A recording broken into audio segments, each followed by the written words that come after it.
മീൻ വെച്ചിട്ട് വളരെ വ്യത്യസ്തമായിട്ടുള്ളതും എന്നാൽ വളരെ രുചികരമായിട്ടുള്ളതുമായിട്ടുള്ള ഒരു റെസിപ്പി ആയിട്ടാണ് ഇന്ന് ഞാൻ എത്തിയിട്ടുള്ളത്. അപ്പോൾ നമുക്ക് പെട്ടെന്ന് തന്നെ റെസിപ്പി കണ്ടു നോക്കാം.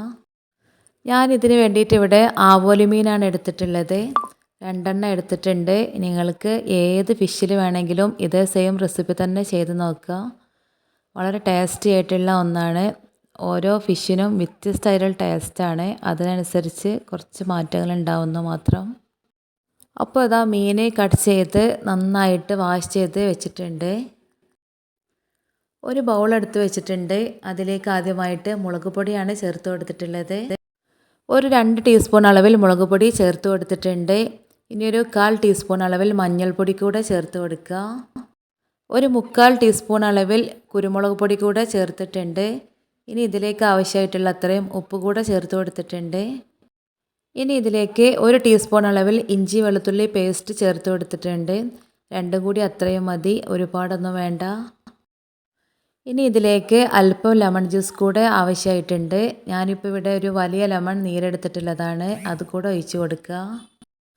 ഇനി ഇതിലേക്ക് കുറച്ച് വെള്ളം കൂടെ ചേർത്തിട്ട് ഒരു പേസ്റ്റ് പോലെ ആക്കിയെടുക്കുക.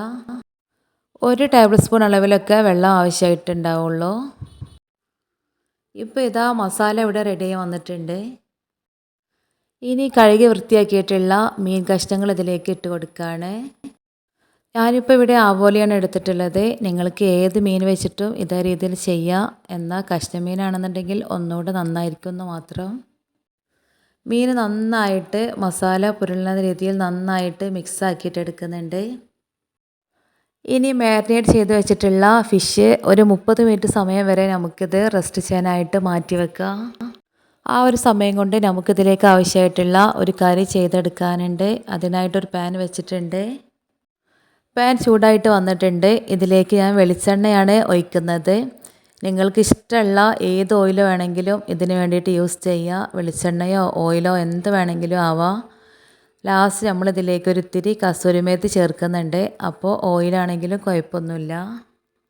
ഞാനൊരു 1.5 ടേബിൾ സ്പൂൺ അളവിൽ വെളിച്ചെണ്ണ ഒഴിച്ച് കൊടുത്തിട്ടുണ്ട്. ഇനി ഇതിലേക്ക് ഒരു മീഡിയം സൈസ് ആയിട്ടുള്ള സവാള ചേർത്ത് കൊടുത്തിട്ടുണ്ട്. സവാള ചെറുതായിട്ട് അരിയണമെന്നൊന്നുമില്ല. നമ്മൾ കുറച്ച് കഴിഞ്ഞിട്ട് ഇത് അരച്ചെടുക്കാനുള്ളതാണ്. അപ്പോൾ ഞാനിത് കുറച്ച് വലിയ കഷ്ണങ്ങളായിട്ട് തന്നെയാണ് അരിഞ്ഞെടുത്തിട്ടുള്ളത്. ഇനി ഇത് നന്നായിട്ട് വഴറ്റിയെടുക്കുക. സവാള ഇതാ ചെറുതായിട്ടൊന്ന് വഴന്ന് തുടങ്ങിയിട്ടുണ്ട്. ഇനി ഇതിലേക്ക് കുറച്ച് സ്പൈസസ് ആഡ് ചെയ്ത് കൊടുക്കാനുണ്ട്. ഒരു കഷ്ണം പട്ട ഇട്ട് കൊടുത്തിട്ടുണ്ട്. 2 ഏലക്ക, 3-4 ഗ്രാമ്പൂ കൂടെ ഇട്ട് കൊടുത്തിട്ടുണ്ട്. ഇനി ഇതിലേക്ക് 1 ടേബിൾ സ്പൂൺ പച്ചമല്ലി ഇട്ട് കൊടുക്കുക. ഒരു 2 ടേബിൾ സ്പൂൺ അളവിൽ പൊട്ടുകടല എടുക്കുന്നുണ്ട് കേട്ടോ. ഈ പൊട്ടുകടലയൊക്കെ കൂടിയിട്ടാണ് നമ്മുടെ റെസിപ്പിയെ നല്ല ഡിഫറൻ്റ് ആയിട്ടുള്ള ടേസ്റ്റിൽ കൊണ്ടെത്തിക്കുന്നത്. പൊട്ടുകടലയ്ക്ക് പകരം കപ്പലണ്ടി ഉണ്ടല്ലോ, കപ്പലണ്ടി വറുത്തത്, അതുണ്ടെങ്കിൽ കുറച്ച് അതിട്ട് കൊടുത്താലും മതി. 1 ടീസ്പൂൺ അളവിൽ വലിയ ജീരകം ചേർത്ത് കൊടുത്തിട്ടുണ്ട്. 3/4 ടീസ്പൂൺ അളവിൽ ചെറിയ ജീരകം കൂടെ ചേർത്ത് കൊടുത്തിട്ടുണ്ട്. കാഷ്യൂ ഉണ്ടെങ്കിൽ ഒരു 3-4 കാഷ്യൂ ഇട്ട് കൊടുക്കുക. നമ്മുടെ ഗ്രേവി നല്ല ടേസ്റ്റ് ആയിട്ട് കുറുകിയിരിക്കുന്ന ഗ്രേവിയാണ്. അതിന് വേണ്ടിയിട്ടാണ് നമ്മൾ കാഷ്യൂസ് ചേർത്ത് കൊടുക്കുന്നത്. ഇനി ഇതിലേക്ക് ചിരവി വെച്ചിട്ടുള്ള തേങ്ങ ചേർത്ത് കൊടുക്കുന്നുണ്ട്. ഒരുപാടൊന്നും വേണ്ട, ഒരു 4-5 ടേബിൾ സ്പൂൺ അളവിൽ മാത്രം തേങ്ങ മതിയാവും. എന്നിട്ട് ഇതെല്ലാം കൂടെ ചേർത്തിട്ട് ഒരു 2 മിനിറ്റ് സമയം വരെ നന്നായിട്ടൊന്ന് വഴറ്റിയെടുക്കണം. തേങ്ങ ഒരുപാട് വറവായി കളർ ചേഞ്ച് ആവേണ്ട കാര്യമൊന്നുമില്ല. ആ പൊട്ടുകടലയും അണ്ടിപ്പരിപ്പൊക്കെ ചെറുതായിട്ടൊന്ന് വറവായി കിട്ടിയാൽ മതി. ഏകദേശം ഒരു 3-4 മിനിറ്റ് ഞാൻ വഴറ്റി കൊടുത്തിട്ടുണ്ട്. ഞാനിപ്പോൾ ഫ്ലെയിം ഓഫ് ചെയ്തു കേട്ടോ. ഇനി നമുക്കിതൊരു പ്ലേറ്റിലേക്ക് മാറ്റിയെടുക്കാം. ഇനി ഇത് നന്നായിട്ടൊന്ന് ചൂടാറാനായിട്ട് വെയിറ്റ് ചെയ്യാം. അപ്പോൾ ഇതാ ഫിഷ് മാരിനേറ്റ് ചെയ്യാൻ വെച്ചിട്ട് 30 മിനിറ്റ് സമയം കഴിഞ്ഞിട്ടുണ്ട്. നമുക്കതൊന്ന് ഫ്രൈ ചെയ്തിട്ടെടുക്കണം. അതിനായിട്ടൊരു പാൻ വെച്ചിട്ടുണ്ട്. ഞാൻ വെളിച്ചെണ്ണയാണ് ഒഴിച്ച് കൊടുത്തിട്ടുള്ളത്. ഇനി മീൻ കഷ്ണങ്ങൾ ഓരോന്നായിട്ട് ഇതേ രീതിയിൽ വെച്ച് കൊടുക്കുക. മീൻ ഫ്രൈ ചെയ്യാമെന്ന് പറയുമ്പോൾ ഒരുപാട് ഡ്രൈ ഫ്രൈ ആക്കി എടുക്കേണ്ട കാര്യമില്ല.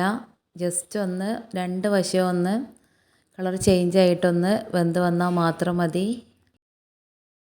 ഇപ്പോൾ ഇതാ അതിൻ്റെ ഒരു സൈഡ് ആയിട്ടുണ്ട്. നമുക്കിതൊന്ന് തിരിച്ചിട്ട് കൊടുക്കാം. മീനൊട്ടും പൊടിഞ്ഞു പോവാതെ വളരെ സൂക്ഷിച്ചിട്ട് വേണം ഇങ്ങനെ മറിച്ചെടുക്കാനായിട്ട്. ഫിഷ് ഫ്രൈ ആയി വരുന്ന ആ സമയത്ത് നമുക്കിതിലേക്ക് ഒരു തക്കാളി പേസ്റ്റ് റെഡിയാക്കി എടുക്കാനുണ്ട്. അതിനായിട്ട് 3 പഴുത്തിട്ടുള്ള തക്കാളി എടുത്തിട്ടുണ്ട്.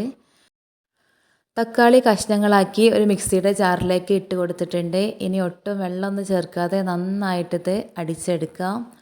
ദാ ഇപ്പോൾ ഇവിടെ തക്കാളി പേസ്റ്റ് ഇവിടെ റെഡി ആയിട്ട് വന്നിട്ടുണ്ട്. നമുക്കിതിവിടെ മാറ്റി വെക്കാം. അപ്പോൾ ഇതാ നമ്മുടെ മീൻ ഇവിടെ വെന്ത് റെഡി ആയി വന്നിട്ടുണ്ട്. നമുക്കിതൊരു പ്ലേറ്റിലേക്ക് മാറ്റിയെടുക്കാം. മീൻ ഞാനൊരു പ്ലേറ്റിലേക്ക് മാറ്റിയെടുത്തിട്ടുണ്ട്. ഇനി ഒരു പ്രാവശ്യം കൂടെ മീൻ ഫ്രൈ ചെയ്തെടുക്കാനുണ്ട്. അതും കൂടെ ഇതേ രീതിയിൽ ഫ്രൈ ചെയ്തിട്ടെടുക്കാം. നേരത്തെ വറുത്ത് വെച്ചിട്ടുള്ള പൊട്ടുകടല അണ്ടിപ്പരിപ്പ് മിശ്രിതം നന്നായിട്ട് ചൂടാറി വന്നിട്ടുണ്ട്. ഇനി നമുക്കിതൊരു മിക്സിയിലേക്ക് ഇട്ട് കൊടുക്കാം. ഇത് അരഞ്ഞു കിട്ടാൻ ആവശ്യമായിട്ടുള്ള അല്പം വെള്ളം കൂടെ ചേർത്തിട്ട് ഇത് നന്നായിട്ട് അരച്ചിട്ടെടുക്കണം. കുറച്ച് വെള്ളം ഒഴിച്ച് കൊടുക്കുന്നുണ്ട്. ഇനി ഇത് നന്നായിട്ട് മഷി പോലെ അരഞ്ഞു കിട്ടണം. ഇപ്പോൾ ഇതാ നമ്മുടെ അരപ്പ് ഇവിടെ റെഡി ആയി വന്നിട്ടുണ്ട്. നമുക്കിതിവിടെ മാറ്റി വെക്കാം. ഒരു പാൻ ചൂടാക്കാനായിട്ട് വെച്ചിട്ടുണ്ട്. ചൂടായിട്ട് വന്നപ്പോൾ 2 ടേബിൾ സ്പൂൺ അളവിൽ വെളിച്ചെണ്ണ ഒഴിച്ച് കൊടുത്തിട്ടുണ്ട്. ഇതിലേക്ക് ഇഞ്ചി വെളുത്തുള്ളി പേസ്റ്റ് ചേർത്ത് കൊടുത്തിട്ടുണ്ട്. 1.5 ടേബിൾ സ്പൂൺ അളവിൽ ഇഞ്ചി വെളുത്തുള്ളി പേസ്റ്റ് ചേർത്ത് കൊടുത്തിട്ടുണ്ട്. അതിൻ്റെ കൂടെ ഒരു പച്ചമുളക് വട്ടത്തിൽ അരിഞ്ഞത് കൂടെ ചേർത്ത് കൊടുത്തിട്ടുണ്ട്. നന്നായിട്ടൊന്ന് വഴറ്റി കൊടുക്കുക. ഈ ഇഞ്ചി വെളുത്തുള്ളി പേസ്റ്റിൻ്റെയൊക്കെ റോ ടേസ്റ്റൊക്കെ നന്നായിട്ടൊന്ന് മാറി വരുന്നത് വരെ നന്നായിട്ടൊന്ന് വഴറ്റി കൊടുക്കണം. ഇനി ഇതിലേക്ക് തക്കാളി പേസ്റ്റ് ചേർത്ത് കൊടുക്കുക. ഞാനിപ്പോൾ ഇവിടെ 3 മീഡിയം സൈസ് ആയിട്ടുള്ള തക്കാളി പേസ്റ്റാക്കി എടുത്തിട്ടുള്ളതാണ്. അതുകൂടെ ചേർത്ത് കൊടുത്ത് നന്നായിട്ടൊന്ന് മിക്സ് ആക്കിയിട്ടെടുക്കുക. എന്നിട്ട് ഇനി ഈ തക്കാളിയിലുള്ള പച്ചമണമൊക്കെ മാറി നന്നായിട്ടൊന്ന് വയന്ന് വരുന്നത് വരെ ഒന്ന് വെയിറ്റ് ചെയ്യണം. തക്കാളി അരച്ചൊഴിച്ചതിന് ശേഷം നല്ലോണം ഒന്ന് വെന്ത് വന്നോട്ടെ. ആ പച്ചച്ചുവ ഒന്ന് മാറിക്കിട്ടണം. ആ ഒരു വെള്ളം വറ്റിയിട്ട് എണ്ണ തെളിഞ്ഞ് വരുന്ന പോലെ ആവണം. ഈ സമയത്ത് ഇതിലേക്ക് 1 ടേബിൾ സ്പൂൺ അളവിൽ മുളക് പൊടി ചേർത്ത് കൊടുക്കുക. ഞാനിപ്പോൾ ഇവിടെ കാശ്മീരി ചില്ലിയാണ് എടുത്തിട്ടുള്ളത്. എരിവിനനുസരിച്ചുള്ള മുളക് പൊടി ഈ സമയത്ത് ചേർത്ത് കൊടുക്കുക. ഇനി ഒരു 1/2 ടീസ്പൂണിനടുത്ത് മഞ്ഞൾപ്പൊടി ചേർത്ത് കൊടുത്തിട്ടുണ്ട്. ഇനി ഇതിലേക്ക് ആവശ്യമായിട്ടുള്ള ഈ ഗ്രേവിക്ക് ആവശ്യമായിട്ടുള്ള ഉപ്പ് ചേർത്ത് കൊടുത്തിട്ടുണ്ട്. നന്നായിട്ട് മിക്സ് ആക്കിയിട്ടെടുക്കുക. ഇതിലിനി വേറെ മസാലകളൊന്നും ചേർക്കുന്നില്ല. നേരത്തെ തേങ്ങ വറുക്കുന്ന സമയത്ത് മല്ലിയൊക്കെ ചേർത്തിട്ടുണ്ടായിരുന്നല്ലോ. ഇനി ചേർത്ത് കൊടുത്തിട്ടുള്ള പൊടികളുടെയൊക്കെ പച്ച ടേസ്റ്റ് ഒന്ന് മാറി വരുന്നത് വരെ നന്നായിട്ടൊന്ന് വഴറ്റിയെടുക്കുക.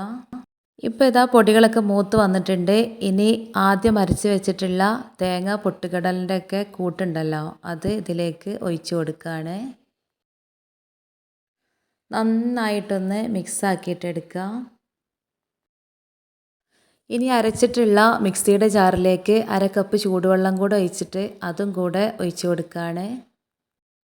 നന്നായിട്ടൊന്ന് മിക്സ് ആക്കിയിട്ടെടുക്കുക. ഇനി തീ കുറച്ച് വെച്ചിട്ട് നല്ലോണം ഒന്ന് തിളച്ച് ആ എണ്ണയൊക്കെ ഒന്ന് തെളിഞ്ഞ് വരുന്ന പോലെ ആവണം. അപ്പോഴായിരിക്കും നമ്മുടെ ഗ്രേവിക്ക് നല്ലൊരു ടേസ്റ്റ് കൂടുതൽ കിട്ടുക. ഒരു 3-4 മിനിറ്റ് ചെറിയ തീയിലിട്ട് കഴിയുമ്പോഴേക്കും ഇതുപോലെ ആ വെള്ളമൊക്കെ ഒന്ന് വറ്റി തിക്ക് ഗ്രേവിയായി വന്നിട്ടുണ്ടാവും. ഈ സമയത്ത് ഇങ്ങനെ തന്നെ കഴിക്കാൻ നല്ല ടേസ്റ്റാട്ടോ. ഇതിൽ മുട്ടയൊക്കെ പുഴുങ്ങിയിട്ട് മസാല ഉണ്ടാക്കുകയാണെങ്കിൽ നല്ല ടേസ്റ്റ് തന്നെ ആയിരിക്കും. ഇനി നമ്മൾ നേരത്തെ ഫ്രൈ ചെയ്ത് വെച്ചിട്ടുള്ള മീനുണ്ടല്ലോ, അത് ഇതിൻ്റെ ഗ്രേവിയുടെ മുകളിൽ മൊത്തത്തിൽ ഇങ്ങനെ വെച്ച് കൊടുക്കുക. എന്നിട്ട് ഈ മസാല കൊണ്ട് മൊത്തത്തിൽ അങ്ങോട്ട് കവർ ചെയ്തെടുക്കുക. മീനിലേക്ക് ആ മസാല നന്നായിട്ട് പിടിക്കാൻ വേണ്ടിയിട്ടാണ്. ഇതിങ്ങനെ വെച്ചിട്ട് ഒരു 2-3 മിനിറ്റ് ചെറിയ തീയിൽ ഇരിക്കട്ടെ കേട്ടോ. മുഴുവൻ മീനും ഗ്രേവി വെച്ചിട്ട് ഒന്ന് കവർ ചെയ്ത് കൊടുത്തിട്ടുണ്ട്. അപ്പോഴാണ് മീന് നല്ല ഗ്രേവിയൊക്കെ നന്നായിട്ട് പിടിച്ച് നല്ല ടേസ്റ്റ് ഉണ്ടാവുക. ആ സമയത്ത് ഇതിലേക്ക് 1 ടീസ്പൂൺ അളവിൽ ബട്ടർ ചേർത്ത് കൊടുത്തിട്ടുണ്ട്. ഇപ്പോൾ ഇതാ നമ്മൾ ചേർത്ത് കൊടുത്തിട്ടുള്ള ബട്ടറൊക്കെ ഒന്ന് മെൽറ്റായി തുടങ്ങുന്നുണ്ട്. ഈ സമയത്ത് ഇതിലേക്ക് ചൂടുവെള്ളമാണ് ഒഴിച്ച് കൊടുക്കുന്നത്. 1 കപ്പ് നല്ല തിളച്ച വെള്ളം ഇതിലേക്ക് ചേർത്ത് കൊടുത്തിട്ടുണ്ട്. നമുക്ക് പാകത്തിന് ഗ്രേവി എത്ര വേണമെന്ന് നോക്കിയിട്ടുള്ള വെള്ളം ചേർത്ത് കൊടുക്കുക. മീനൊന്നും പൊട്ടാത്ത രീതിയിൽ സൂക്ഷിച്ചിട്ട് ഒന്ന് മിക്സാക്കി എടുക്കുന്നുണ്ട്. ഇങ്ങനെ വെള്ളം ഒഴിച്ചിട്ട് തിളക്കുന്ന സമയത്ത് ലാസ്റ്റ് ഒരിത്തിരി ഗരം മസാലപ്പൊടി ഇട്ട് കൊടുക്കുക. 1/4 ടീസ്പൂൺ അളവിൽ ഗരം മസാലപ്പൊടി ഇട്ട് കൊടുത്തിട്ടുണ്ട്.